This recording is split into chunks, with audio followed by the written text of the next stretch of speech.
Welcome, Anna Jones, to Endless Vital Activity. These are conversations to inspire radical action, and this season 4 is all about fearless creativity.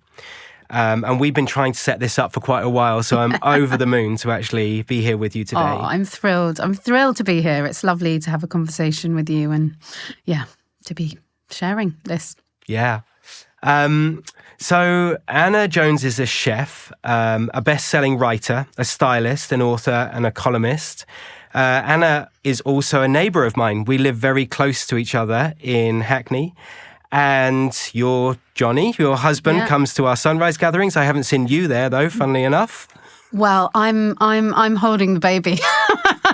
And also, I'm less good at early mornings. John's the early morning guy. So. Yeah. But we will make it one day and bring the kids, maybe. I mean, they're up at 6 anyway, so. Yeah. Well, the next one is summer solstice. It's super early, so it'll be like 4:30 or something. Yeah. And actually, Johnny, myself, a couple of Johnny's friends, there was only about like 10 of us. I think it was something like 4:38, something crazy like that last year. That we were stood there, and it did remind me of those kind of early morning moments in the dying embers of a rave when you're having weird conversations with weird people that you don't quite know, but it's all quite interesting, but you're a bit blurry.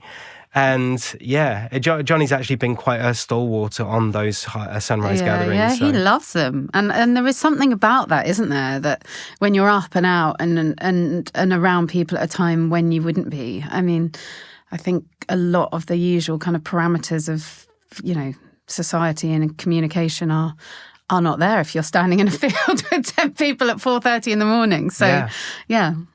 There's something, it's called We Don't Know What This Is. And the reason for that is that it doesn't really matter. I think there's something that these times are calling of us to dissolve those like illusionary boundaries of society and start to tap into ancient wisdom. For thousands of generations we've been watching the sunrise, and we rely on our star for a lot of things. So there's something in it that we don't quite know is emerging yet. But I wanted to open by saying congratulations on your new book. Thank you. Ottolenghi was quoted as saying that this is a book for 8 p.m. when you're starving and you want a Tuesday night triumph, an easy, honest and delicious win. And it is Tuesday today, I realised. So maybe a good source. It's like he knew. He's a very, very wise man. So easy wins. I wanted to ask how the launch is going, and I also just wanted to give the premise of the book, which is 12 hero ingredients that are guaranteed to make food taste great, and you've sort of unpacked those in different ways. So I'm really interested in knowing, firstly, how the book is going, and also that premise, how you landed on those 12 ingredients, and, kind of how you got to this idea that we can be very reduced, but also be able to unpack in such a powerful way in our diets. Great questions. I think, so the book, I'm very pleased to say, has been really well received, and has had some sort of lovely conversations around it both, in people's homes and in the media, and that's really precious. And I guess it's, it's so...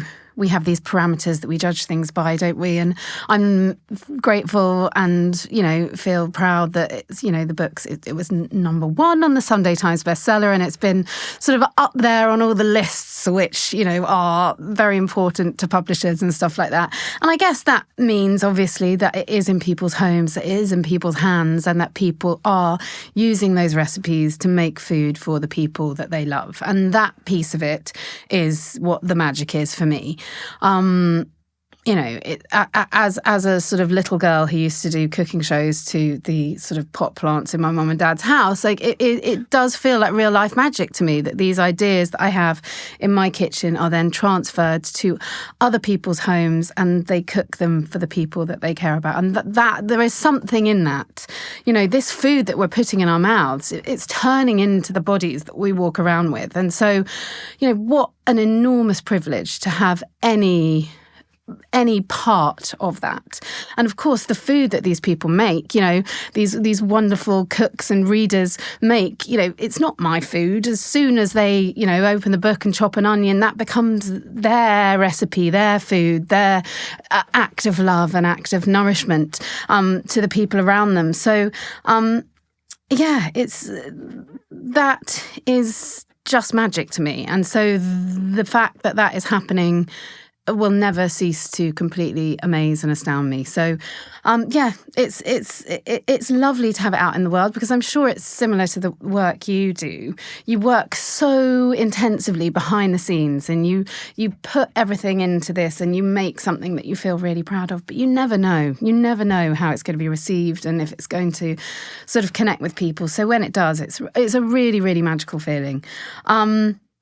And yes, so this book, I guess, is it's sort of based around these 12 ingredients. But what I wanted to do was sort of, I guess I'm in a phase of my life where cooking sort of quickly and easily is where I'm at. I don't sort of spend 3 hours cooking. I don't spend half, the day at the weekend, pottering around the kitchen. I'm really trying to make food nourishing, delicious, and accessible, and eaten by my family, which is the major thing. So I guess the book is sort of reverse engineered. I knew the recipes needed to be simple. I knew they needed to be things that could easily slot into people's lives and into people's evenings. And so I wanted to sort of reverse engineer that. And I realised that one of the things that I lean on so much in the kitchen are sort of like a pantry of flavours, a pantry of ingredients. If you like, it would be my sort of Pantones. It would be my sort of colour palette if you were sort of comparing it to design. And so that's what the sort of book ended up being based around. It's the things that you can add a teaspoon of, like harissa, like tahini, like miso, that will just completely amplify your experience of eating, that will also save you, several steps in the process. So that's kind of what I guess the book is based around. And it was so nice to write. I'm sure it's the same for you with creative projects. You need a sort of structure to write into. And obviously my ultimate aim with all of these books is just to get people eating more vegetables, to get people eating food that is vibrant and vital and fuels, life and community and conversation and love, I guess.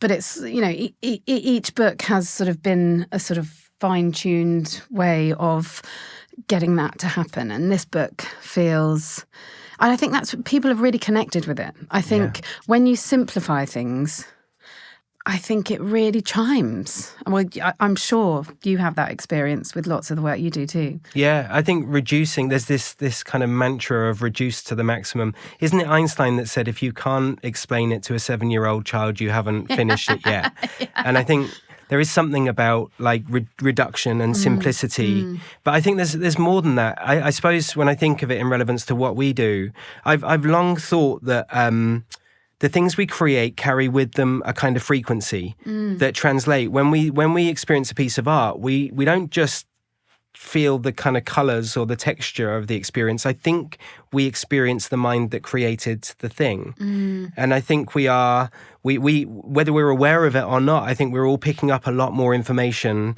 from the things that we create and put out into the world than we understand sometimes. And some people are clearly like clairvoyant and have an expanded appreciation of past and future, but I think that kind of capacity is inherent in all of us as humans.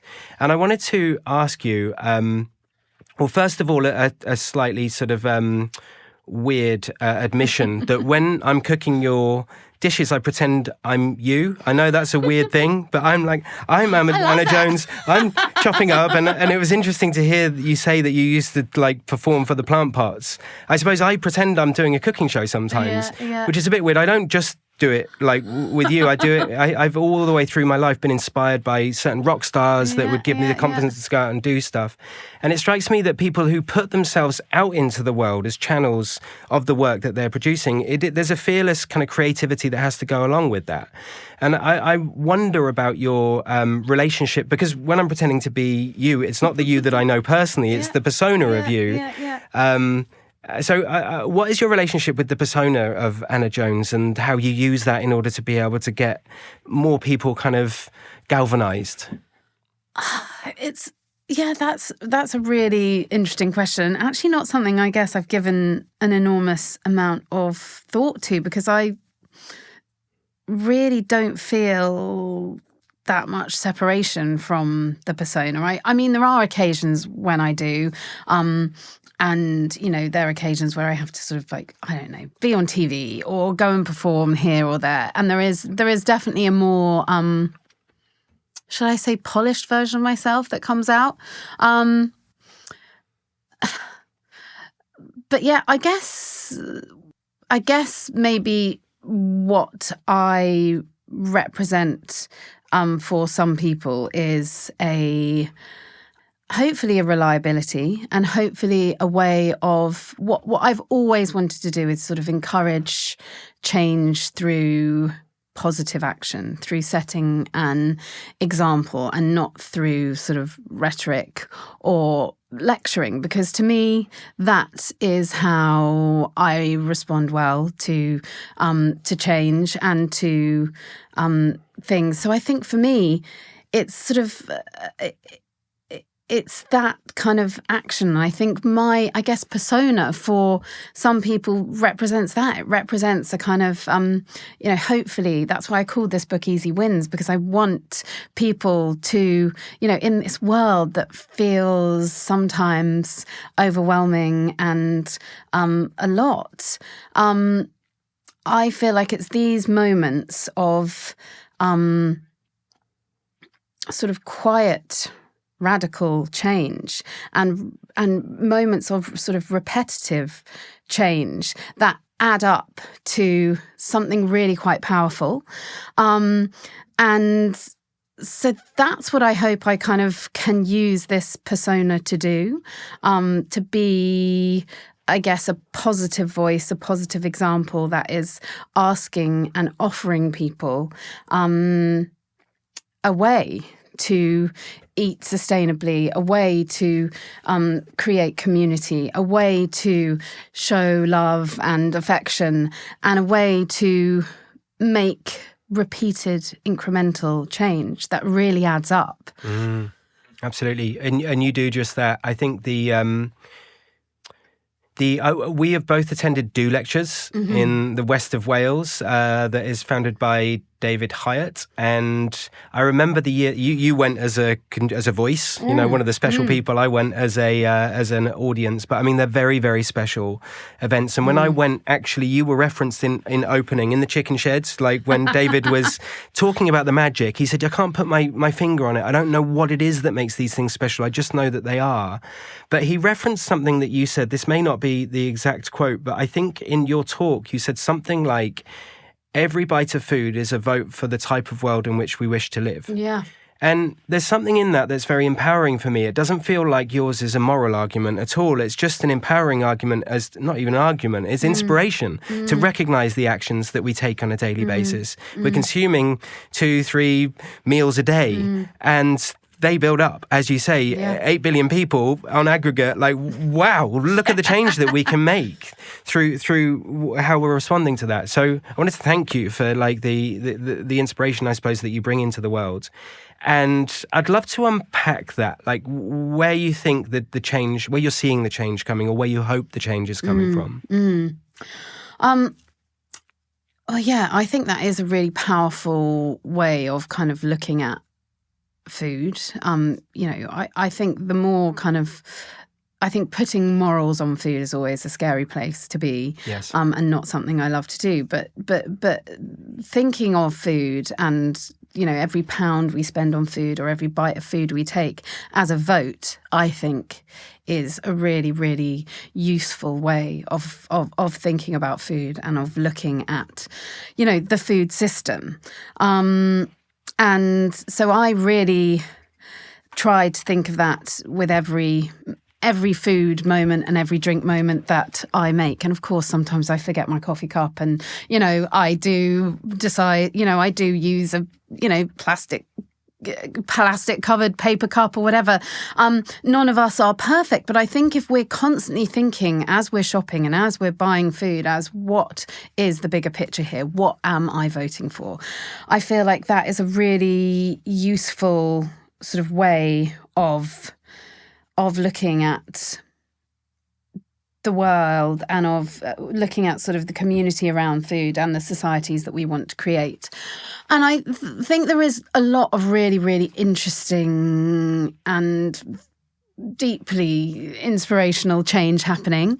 I mean, one brilliant example would be the Wild Farmed business, which I'm sure you know lots about. It's founded by a guy called George Lamb, who used to be a TV presenter, and another guy called Andy Catto, who used to actually be in Groove Armada. And they both had absolute kind of, sort of life-changing realizations that they needed to be more connected with the earth. And they've created this brilliant flour business where they are basically farming grains sustainably, but regeneratively, and using the principles of regenerative farming, but they are doing it on a scale that is enough to get their bread into Waitrose, get their bread into Marks and Spencer's. So I think there are kind of two things happening. There are these brilliant kind of food entrepreneurs who, and I wouldn't want to call them entrepreneurs, actually. I guess there is a business side to what they're doing, but they're channels. They feel channels for this work.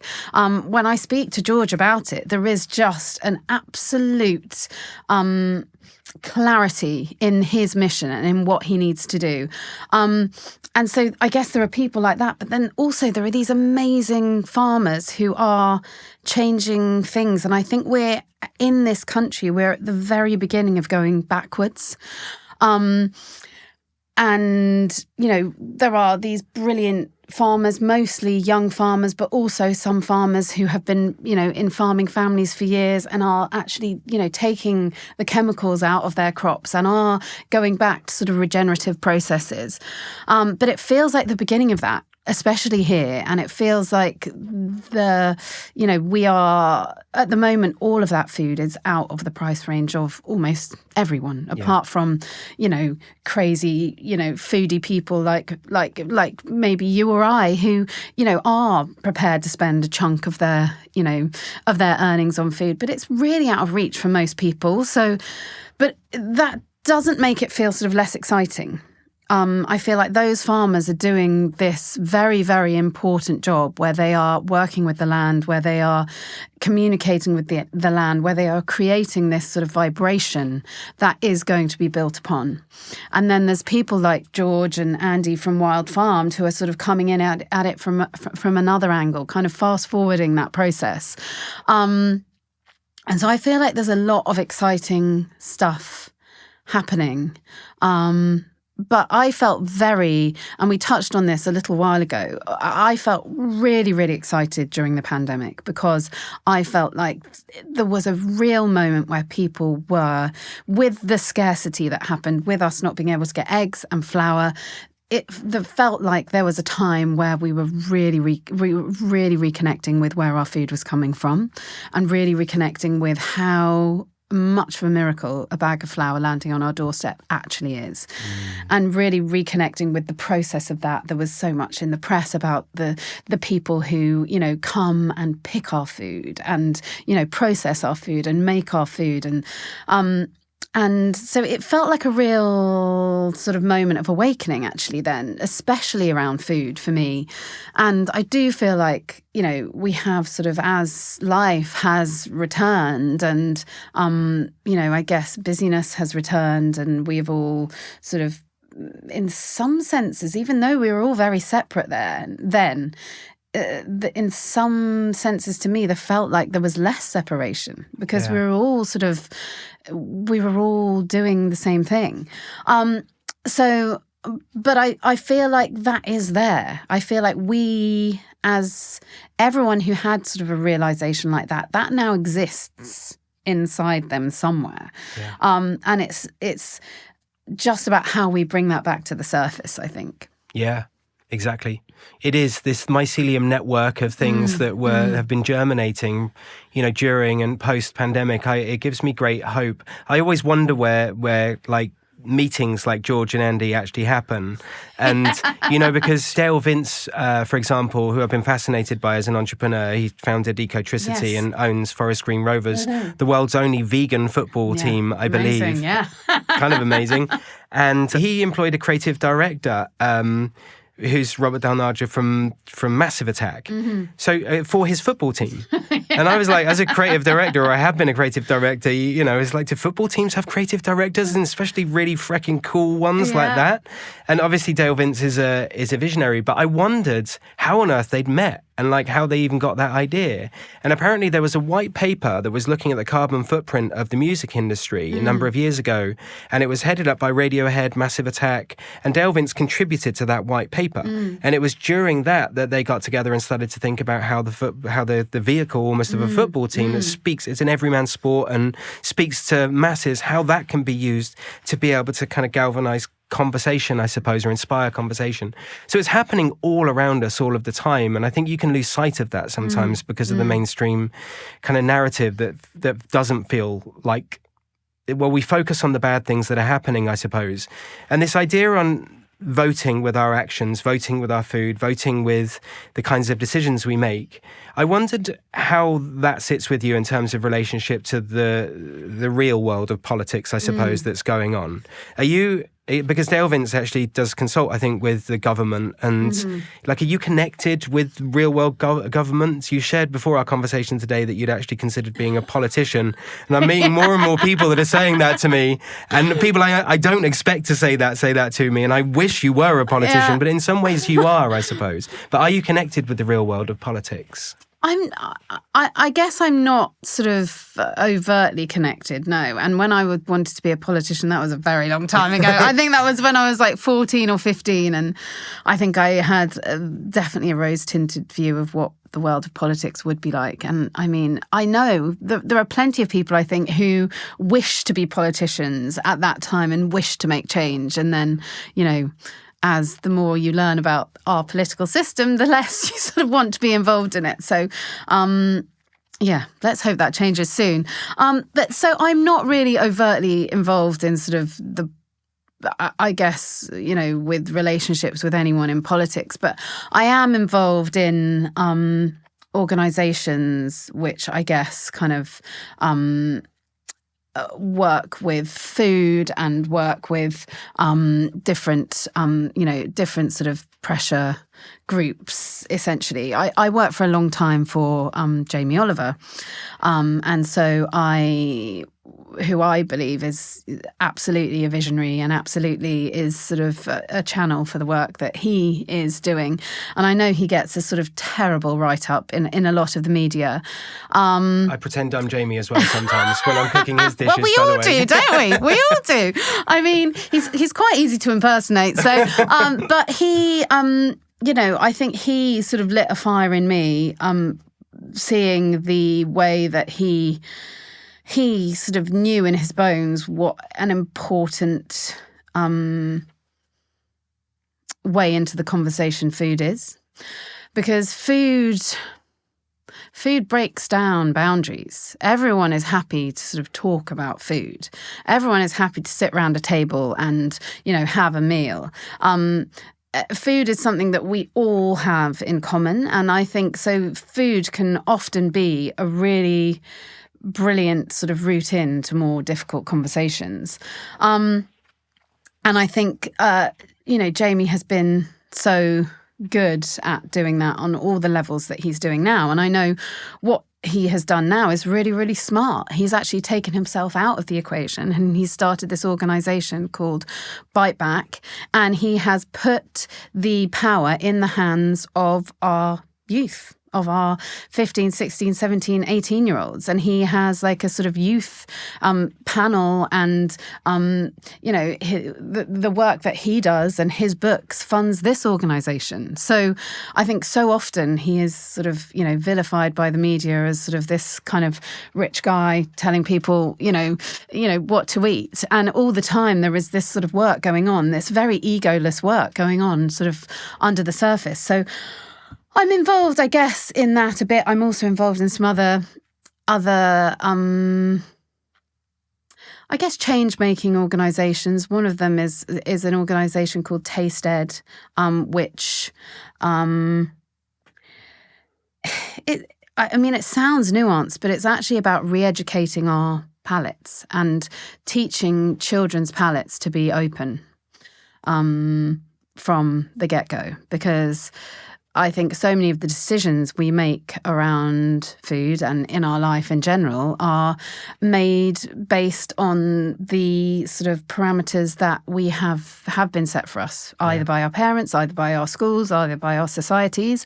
And so in order to be able to make kind of open decisions, we need an open playing field in all areas of life, but particularly in food, because if you've only ever tasted this certain food group or particularly salty foods or one type of vegetables, then the longer you spend doing that, the more your sort of taste, your palate, your ability to be open are closed down. And so Taste Ed is this amazing organisation that goes into schools and gets really little children. So it's in sort of preschool and then the first couple of years of school, actually sitting down and looking at vegetables, looking at the, thousands of, well, you don't take thousands of varieties of apple, but you might take 5 varieties of apple. So teaching, and not teaching, allowing kids to discover food and discover taste. And, none of them have to taste anything. But if they want to, then they can taste the difference between a Bramley and a Cox. They can taste the difference between a sort of Pink Lady and a Braeburn.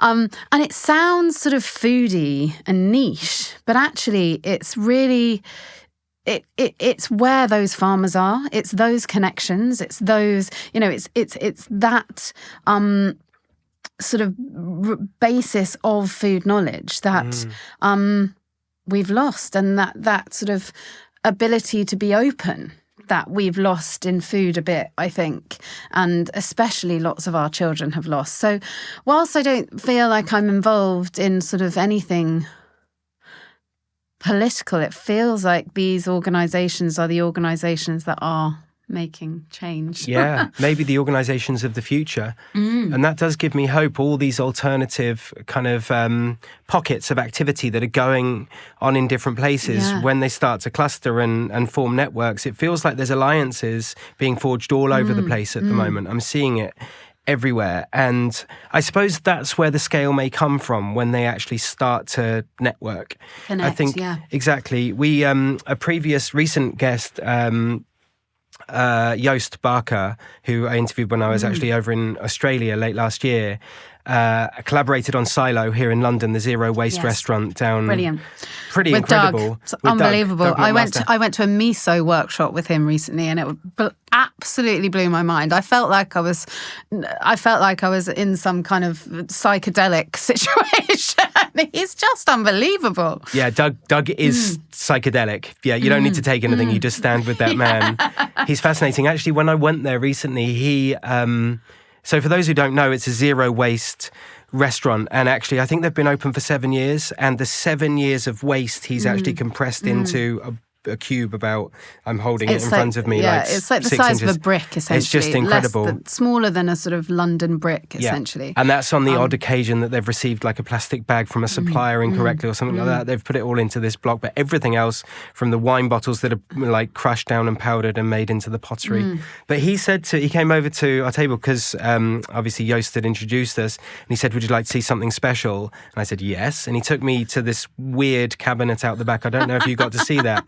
But the umami cabinet, basically, where he's been creating umami. Have you tasted some of that stuff? I tasted some of the kind of umami garums and misos. Yes. Yeah. I mean, it made me faint almost. Like the not actually like pass out, but the kind of flavors. It was like it took over my mind and body completely. Some of those flavors that they're able to create.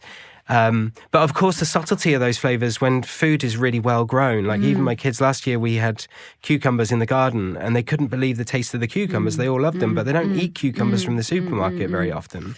Yeah. So the unlock is in us being able to tune into things that are really healthy. And I suppose that comes back to intuition again. I think it does come back to kind of intuition. I feel like so much of food is about intuition, and if we can have the sort of space to be able to tune into that, and I think so much is also in us.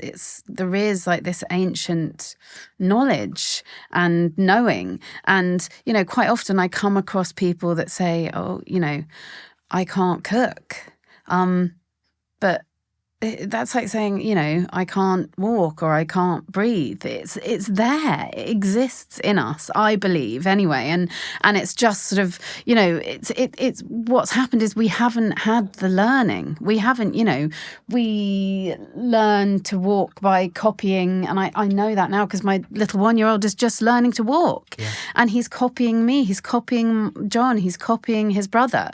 He's learning how to talk, and he's doing it by repetition. And if we don't have these examples set to us, then how are we expected to have these skills? And I find it deeply saddening when I meet sort of, someone who is 30 or 40 and say, I can't cook. And I think that's either because, they have attempted it and it hasn't gone well, or they just haven't been in an environment where that has been modelled for them in any way. So it's, I think we are at, a little bit of an impasse there. But I find people like Doug so inspiring because he is really sort of leaning into that hive mind, that sort of ancient wisdom, that sort of, and he's creating it actually as well. He is adding to that mind in such a miraculous way. But there are sort of very ancient practices that he's using that are not complicated. They're essentially putting stuff in a pot and leaving it, and it's what we're all scared of in food. It's what we all think we should never do, leave stuff in a pot at room temperature. And actually, it's so exciting what Doug is doing. He is creating this amazing sort of fermentation lab where he's hoping that he can bring a good amount of London's food waste too and turn it into edible food, from doing something that, obviously the skill. He has this wonderful fermentation expert that works with him, whose name I've just forgotten, but just such an inspiring man. And it's, but it's such a simple process. It's such a simple thing that he's doing in the very, very basis of it. And I think cooking and food, it is simple. All of this innovation, which I'm sure you speak to people about all the time and is so inspiring, but actually, really cooking a nice meal is, it's one of the things we can do. And I think that's what I find so brilliant about when, we talk about sort of the sort of meeting point between food and voting with our sort of mouths and pounds and sort of sustainability, is because it is, we're all craving to take some action. We're all craving to make some change. And food is somewhere where we can all do it. It doesn't require anything. It doesn't require any equipment. Yes, it may require a bit of money, and I'm acutely aware that, the cost of food is going up and up and up. And for some people, that is not a simple equation. But, it is a place where we can start, and we can start from where we are. We don't ever have to look back. We don't ever have to sort of look forward. We can start with that exact meal, that breakfast, that lunch, that dinner, that coffee, that drink. And it feels to me magic that each of those meals is a complete opportunity for change. It's a complete opportunity for, small, radical action. I feel like I've really gone off topic. No, that's it. I mean, I think that's my frustration in a way when I see wonderful things like Silo and the work that you're doing. I want it to scale.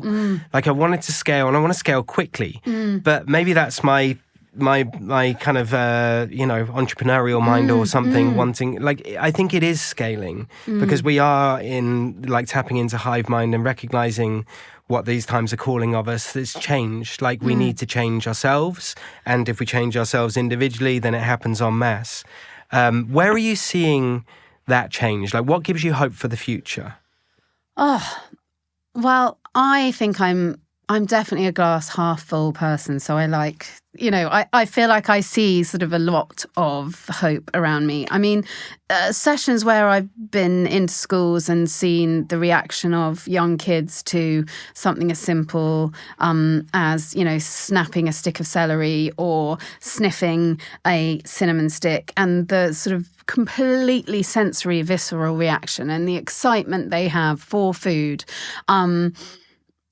That sort of fills me with hope, because that is the sort of primal connection we have, and that is the sort of way that I always feel about food. I feel sort of excited, every time my food order comes in, and I pack it away and I put it in bowls, and I really, it feels, that excitement around food is something that I love to see in other people. And when I see it in young children, it is miraculous. And they instinctively know what they need, what they like, what they don't like. And I think so much of the conversation around feeding children is, sort of getting their protein, this, that, the other in. And it's actually really interesting to let them lead the journey. I mean, my son only ate plain pasta for about 2 years, and now is a voracious eater, loves all different things. Wow. But how did that change? Please, advice. I think it's just, it's just been, Dylan is really captivated by the story of things. Right. And so he hasn't responded to the fact that I'm a cook. He hasn't responded to the fact that he's surrounded by, really lovely food. He hasn't responded to the fact I tried getting all different sort of interesting exotic vegetables, and he sort of was slightly interested by that. But what he responds to is the story.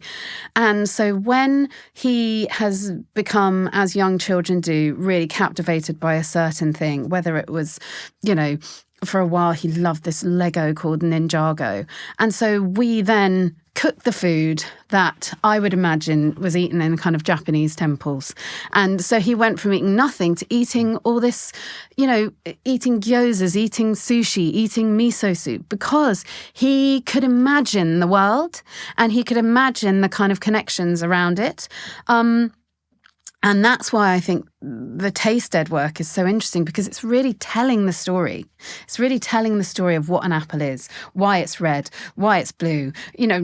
Apples aren't blue. I mean, if we do have blue apples, and we're in the wrong shop. But why?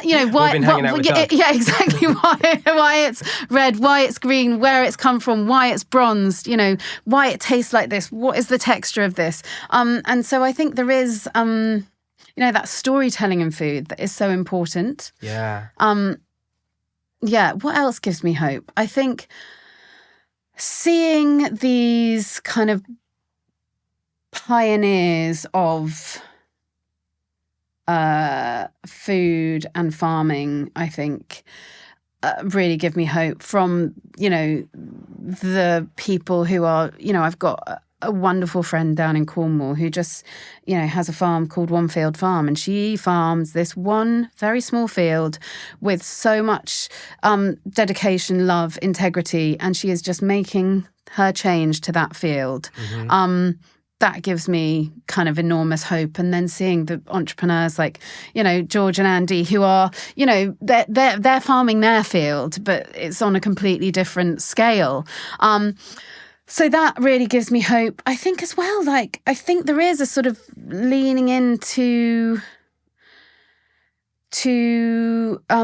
wisdom. I feel like it has been such an exciting time the last 10 years for the world of food. And I feel like for a long time there were just a few voices who had, the sort of permission to speak around food. There was, and I have deep respect for, the Jamie Olivers, the Nigella Lawsons, the Nigel Slaters, and the work that they have done. But there has been this enormous absolutely amazing opening of the amount of voices there are out there talking about food and talking about recipes and talking about kind of how and why we eat. And there is a diversity that has come. And with that becomes, wisdom from,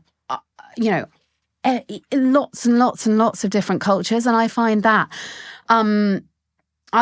so exciting. And I feel like, cookbooks are the books that are selling. Like no one else is, people aren't buying novels. People are listening to podcasts. People aren't,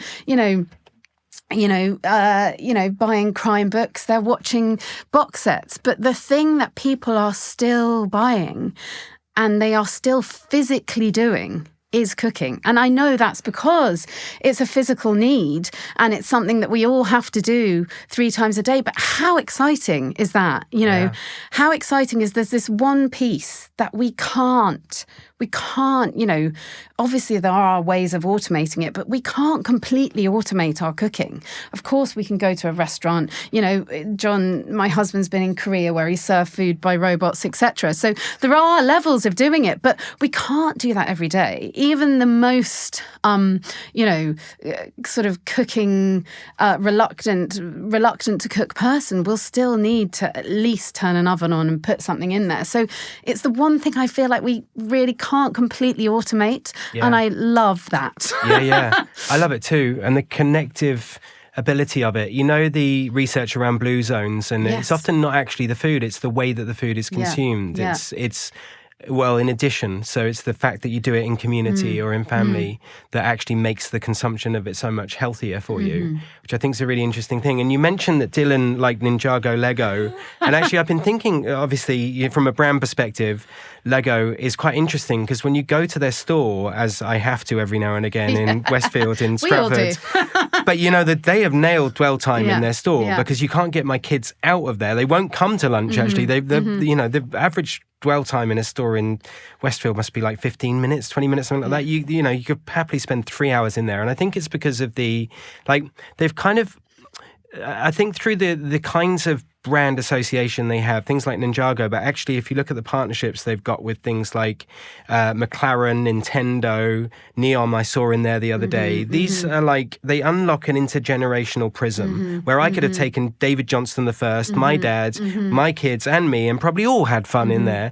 And there's something, the same capacity of food can be said. I think the way that food is shared and can be shared, multi-generations, spoken about, the storytelling you say, I think that is hopeful for the future as well. It represents for me, hopefully, a coming together of humanity in a way that is much needed. And I suppose it would be interesting to fast forward, where do you see us in 15, 20 years in relationship to food? Because we are farming differently. Regenerative practices have to be introduced, but we have the advancement of technology. And it's this kind of balance point, I suppose, for mass production versus good production that we need to start to try and address, I suppose. And I know that you're aware of the work of Dr. Zach Bush, who I think you met on one of his recent trips, and he was actually the first guest we ever had on this podcast. What a way to start. What a way to start, I know. But I think it's made us very aware, I suppose, of some of the, some of the challenges, I suppose, as well as the opportunities around the farming and the supply chain of food, not just the way we're consuming it, but where it comes from. All of those things are connected.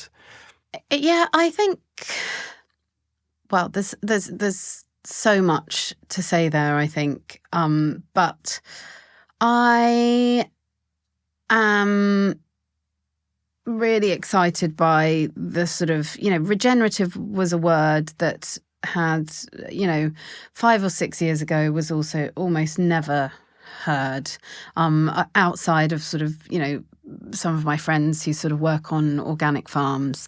And it has been now something that has been taken into the mainstream and in some ways sort of commandeered by big brands in a way that doesn't feel regenerative. But the good thing about that is that word is getting out there, that the kind of the sense and the feeling of what it is to sort of live and farm and eat regeneratively is sort of seeping into our consciousness. And I I guess, what happened maybe 10 years ago with sort of veganism and plant-based eating was that in the same way, veganism was absolutely, it was so far from the mainstream. My brother, for instance, became vegan when he was 13, which is 21 years ago. And so I really have the experience of what it was like 21 years ago to try and find a vegan meal. And unless you were going to Nando's for a bean burger, it just didn't exist. And so I think technology has and food technology has grabbed hold of this kind of, vegan plant-based movement and has sort of moved it on for us. Whether it's moved it on in absolutely the right direction, that is, up for discussion. Personally for me, I'm not excited about eating, eating lots of the kind of factory farmed kind of and by factory farmed I mean the burgers that are created in laboratories. That doesn't feel, when I eat that food, I don't feel vital. I don't feel good. I can literally smell it coming out of my pores. There is something about it that does not sit well with my body. It is not what my body needs. Whilst I might enjoy the sensation of eating it, I know deep within me it's not what my body needs. But I am sort of bolstered by what has happened with sort of vegan food and plant-based food, because I feel like we've had this sort of peak of all the sort of food producers, of all the supermarkets having this huge plant-based range, and it has opened this conversation. 10 years ago, you would not have had, up in Anglesey, where my husband's from and his parents live, there was no vegan food. There was no, it wasn't something that was spoken of. But there was this kind of critical mass kind of feeling of change.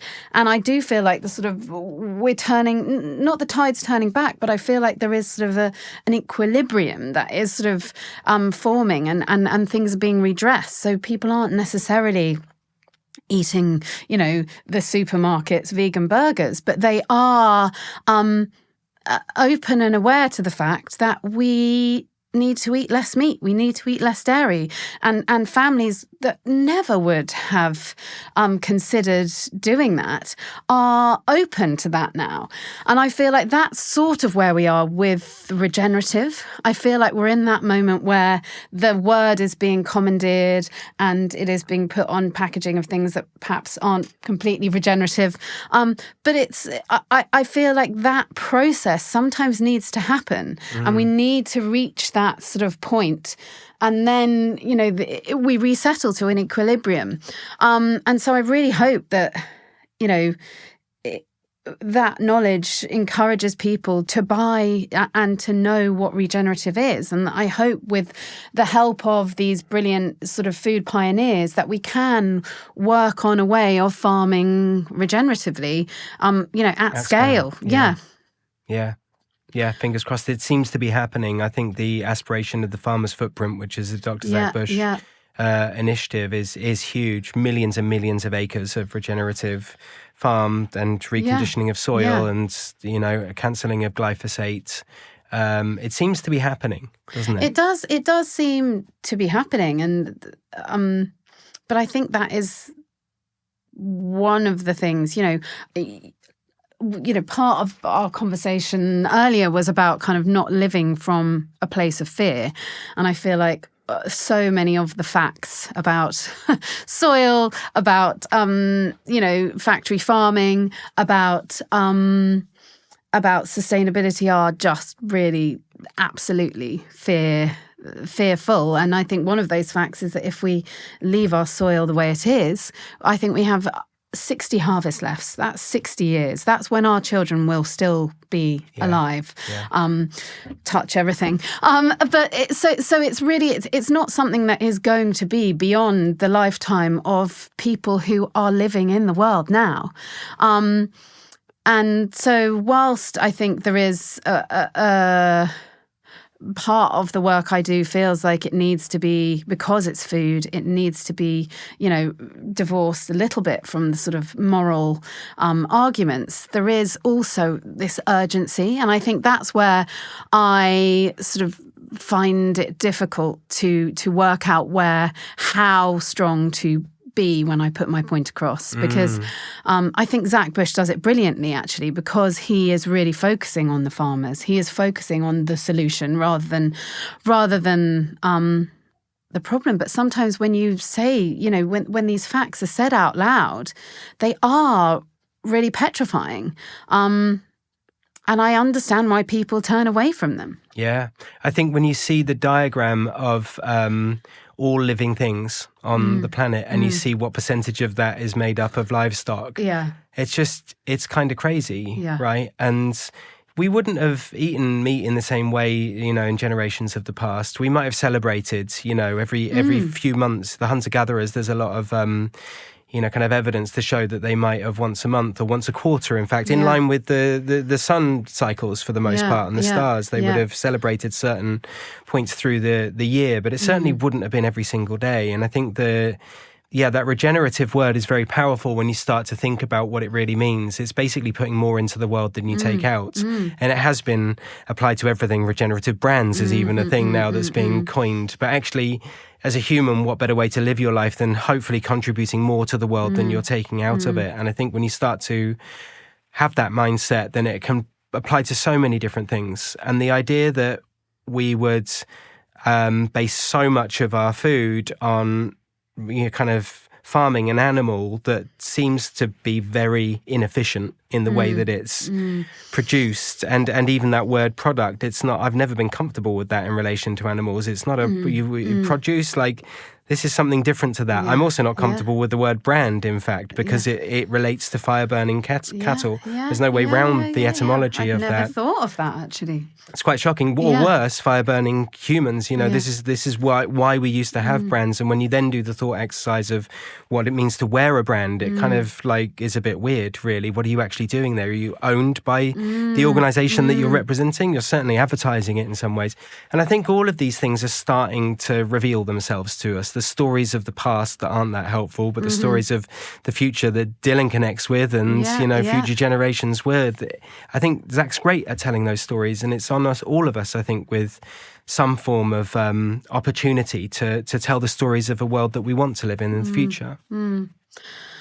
Absolutely. And I think those, there can be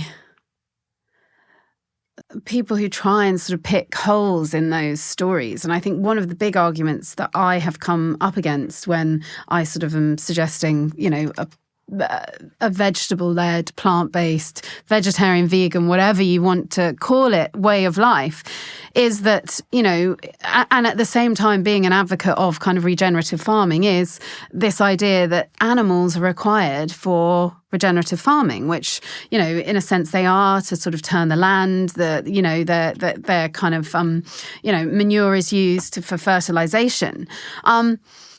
And I think that is such an interesting conversation, because that sort of doesn't take into consideration the world, how many of our, is it 8 billion people in the world right now? How many of those 8 billion people are already meat eaters? How many of those people are not going to change those minds? I think part of the kind of counter argument is that if we have regenerative farming, we have to have meat. And so we have to kind of, find a place for that meat to be eaten. But going back to what you're saying about, if people do want to eat meat, then doing it in this sort of almost ceremonial way, almost celebratory way, feels like that, that would chime with regenerative farming. Yeah. I must admit, the reason I became a vegetarian, and for me, I'm 47 now, believe it or not, and I was 29 when I became a vegetarian, and it was because of Jamie Oliver. He killed a chicken live on telly. Did you ever see that?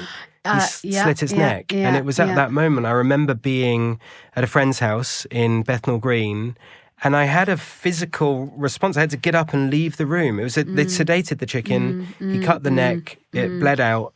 And I suddenly realised in that moment that I was a hypocrite because I wouldn't be prepared to kill the chicken. And he said, I cook with meat, I eat meat, I should be prepared to do the deed. And I realised I wouldn't do the deed. I never would. I've always loved animals. I've always, when I was younger, because I'm a Pisces, I was always kind of told that I'm a fish. And when we went on family holidays when I was younger, I'd go to the sea and put my feet into the sea, and I'd feel like I was speaking to marine life, the whole ocean I was tapped into. And actually I was fascinated fairly recently when I read about a report in the 70s that actually was a group of scientists. It was funded by NASA. It's incredible. And there was a group of scientists that were trying to learn dolphin so much so that they would be able to have a dolphin sit at the table of the United Nations and speak on behalf of all marine life. It's amazing. And it ended in disaster. Have you ever heard about that? No. So, and it was really weird, like a lot of those scientific experiments in the 70s, it was kind of fraught with issues and psychedelic drugs. And actually there was an affair between one of the scientists and a dolphin, and they were doing like psychedelics. Wow, and it was okay. really weird. So it fell apart. But the premise of it, I thought, was right, because if we could feel the emotions of animals, if we could sense their distress at the way that we're keeping them, and we could actually communicate with them, we could talk dolphin or chicken or cow, like I just don't think we would treat other beings, other sentient beings, souls like this, because we've disassociated. And actually, if you were, I have a lot of farming friends, and like they just think it's ridiculous not to be able to kill an animal, but I couldn't. I know that. But those who can, like, all power to you. I think that's like, you understand exactly what you're doing. But the vast percentage of humans don't associate the meat on their plate with the process and the honouring that I think has to go along with the life that is giving you that further life. And there's that sort of connection I think that we need to re-establish in some ways. Absolutely. And I've always found it so absurd that we can so happily, kill a cow or a goat or a chicken, but cats and dogs, I mean, if anything happens to anyone's cat or dog, it's this, and rightly so. To me, that's, I've never understood the kind of, the disconnect and the removal from one set of animals and the complete kind of like, humanitarian connection to another set. It feels like such a strange sort of dichotomy to sort of live with. But yeah, it's. I think it's such a highly charged conversation that no one really wants to have it. It's no politician wants to get into talking about whether or not we eat meat. Obviously there's some people flying the flags for for a plant-based way of living. The Greens, etc. But it's so charged. It's so kind of ancestral. It's so kind of built into us. That I think you're right. People are scared to have those conversations. But I know absolutely, I'm with you. I could not kill an animal. I've been to an abattoir, and part when I was training as a chef with Jamie Oliver, all credit to him, part of our chef training was to go to an abattoir and to see the whole process from a cow being killed to the corpses hanging in, as they sort of went round on the conveyor belt, to the butchering room, and then to sort of eating a steak at the end. And that we had to go and work in a butcher's for 3 months and, really understand. And there was a kind of a deep respect and reverence that you learnt from that. And I was in, at the time, I wasn't vegetarian, and I was in absolute floods of tears in that room. But then I ate a tiny piece of steak at the end. I did. And that blows my mind now. But I think it's also that, learned behavior, I think, because for me, the reason I stopped eating meat was because I was actually doing a lot of Kriya yoga, and I was sort of doing this every day, and meat just, wasn't part of the conversation there. And I wanted to eat in a way that, was really helping me kind of feel the most vital that I was feeling. So my decision to not eat meat really came from what felt like a sort of wider perspective than really sort of animal suffering. Do you think we've forgotten that we're animals? I think we absolutely have. We're modern primates. Do you remember those adverts when we would have been? I'm a bit older than you, I think, but when we were kids, marginally, maybe a year. And but do you remember the PG Tips adverts where the monkeys were dressed up in like builder's clobber and they'd go around and do a job? And sometimes I find myself just like people watching and realizing we are those monkeys dressed up in clothes, and we're very intelligent and we've achieved a lot, but we are modern primates. Yeah, we are. We're not separate from any other animal that we see. And if you can just sort of dissolve that and see the beauty and see the wonder and the connection between us and other living things, which we get with our cats and our dogs. We got a cat in November, and by far everyone's favourite member of the family. I hope I'm okay saying that. Like if we had, when you go to shops and it's got employee of the week, this would be family member of the week would be Kitty every single week. But I think we sense it with certain animals, but it's everywhere all of the time. And actually, Doug has it with the worms, and has it with all of the things that are creating the umami and all that sort of stuff. It's rich and exciting, and it's the wonders of the universe you start to unlock when you don't feel a dissonance from the relationships that you're clearly entangled with. Yeah, when there's that lack of separation, when we're not separating and not, assuming ourselves more intelligent than, something. We might be intellectually more intelligent, but my goodness, look at an animal, look at the physical intelligence an animal has. Look at the kind of innate connection to kind of the world that an animal has. And, I think that, talking about us as animals, when we look at children, when I look at my children, they move, they move like animals. And I think that has been a real sort of reminder to me of sort of our animalistic state.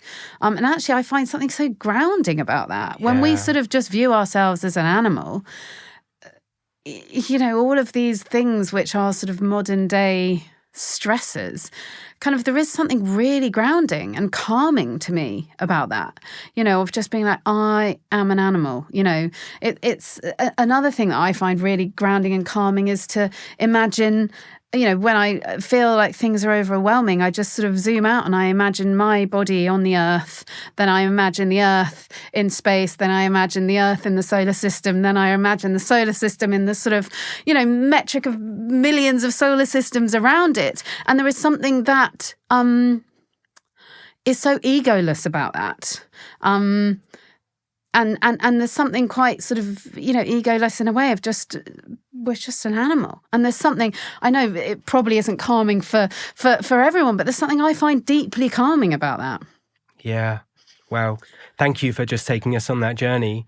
I remember I was lying in a kind of park recently, just lying on the ground and just thinking about the gravitational pressure that was keeping me on the ground. And then I did that thing where I just pictured myself like you just did on a spinning planet in space. It's beautiful. I mean, it's incredible. If we could truly step into that realization, live every moment in the recognition of what it is to be alive, I think the world would be a very different thing. But we're all very busy going to our meetings, having our conversations. We're all caught up with illusionary things. It's not real. It's life, is it? In so many ways. And I wonder if there's something about food that can bring you back to the present moment in a really powerful way, because there isn't any future, there isn't any past, there's only the moment. And when you're eating, you can get transported into the nowness of everything. Yeah, I think there is a power of food to do that, I think. I mean, we've all sat and eaten a meal and, got to the end and realised that we haven't really tasted any of it, and I think the more we are sort of attuned to food and flavour, the harder it is to do that. And I would say, because I love food, I love flavour. I feel like every mouthful, in some senses, I am sort of evaluating. And so sometimes when I've cooked myself, I'm sort of thinking, I should have added this, or I should have done that, or I should have done that. But in general, I do think food is a moment where we can be present, to a degree. And it is, I think, one of the few times I know lots of families where phones are not at the table and devices are not at the table, and it feels actually the last kind of sort of sacred place actually that we have in our lives. And isn't that a beautiful thing? That it's, it is around food that we gather. It is around food that we talk. It is around food that we sort of love and nurture. And yes, absolutely. Every meal in our house is not a moment of deep connection or presence. But some meals are. And even if we only, get a chink of that for 1 second, a millisecond, 5 seconds, when we're sitting around that table, that is enough to kind of shift perspective. That is enough to remind us of our animalistic state or our, or our sort of, tiny, tiny, tiny little presence on this planet. And I feel like, the more we engage in food, in farming, in where our food comes from, the more we are tied to our animal state, the more we are tied to our planet, the more we are tied to, all of those things which are so interwoven, like a tapestry of connection, really. So yeah, I feel like our tables are our little altars in our home, aren't they? Yeah. So true. It's so beautiful to think of it like that. And I think it would be inspiring for people to hear you say all of this. I think I'd love to ask you, in terms of this theme of fearless creativity, and to our audience who are, we've got the demographics, there's a huge creative audience out there listening to us. Yeah. So what would be your kind of rallying cry, I suppose, to that audience? Oh, wow. Well, I think that I'm just really trying to sort of let that question land for a minute, because I feel like that's an important opportunity. I think fearlessness it's a hard place to operate from, isn't it? In this way that we sort of exist in now. But I think it is, I guess I'm reminded of that little sort of 6, 7, 8-year-old girl who did the cooking demonstration to the pot plants. And I'm reminded of the intuition of that little girl, that what was really important for my family, when I really started to cook, my family was going through quite a horrible time. Both of, my grandmothers had died. So both of my parents were going through that immense grief of losing their mothers, which I have not experienced. And I cannot in my body actually understand what that is or how that feels. And we also had a huge family tragedy. Our best friends were killed in the Lockerbie disaster. So for people who aren't of our age, this was a huge plane crash which crashed over Scotland. And, we had waved goodbye to this family, the day before they left. And we had the very same day got on a plane to America, but we'd gone in different ways. So we'd got on one plane, they'd got on another, and they never made it. And something about that, I carry that with me, and I carry those people with me, and I carry the absolute honour and privilege it is to have been given the gift to live the rest of this life. And I think that is something that deep within me exists. But I'm sort of explaining all of this because I think that was the time I really started cooking. And that was the time where I really knew that was how I could make a difference, and how I could make a difference to the grief of my family, to the, to our experience as a family. And I knew it was also a way that I could express my creativity. But creativity, right, it's not just drawing. It's creativity is, I talked about a tapestry earlier. It's a tapestry of life. It is the way we sort of express what it is to live. And so I think that's the moment when I started cooking, and that's the moment where the sort of true expression of my creativity lived. And so I guess I would sort of encourage people to maybe, think and act as much as they can, or even for a moment a day from that place where you feel your creativity was sparked. And it's, you know, and I was lucky. I was living in a sort of stable environment. I had a family who could afford their food. I had parents who were loving and nurturing and bought me food and bought me cookbooks. So obviously I was, you know, acting from a place of gigantic privilege. But that little girl, I think, you know, sort of strives me on. And I'm so fond of her. And it's so lovely to know that she is doing the work still, you know? Wow. Thank you for that. Yeah, it might be a good place to leave it. I'm actually getting quite emotional. That's a beautiful way to end it, I think.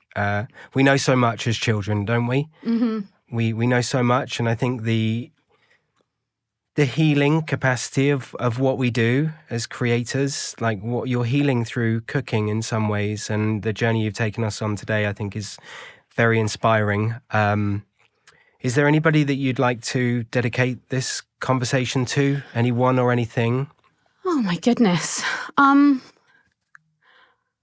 guess I'd just like to dedicate it to that little girl or boy or whomever inside all of us, you know. I really think that we knew it all then. And I see that in my children. And I feel like my whole life is a process of getting back there and unlearning, really. Thank you. Thank you, Hannah. Oh, well, thank you for having me. It's been really lovely to share all of this.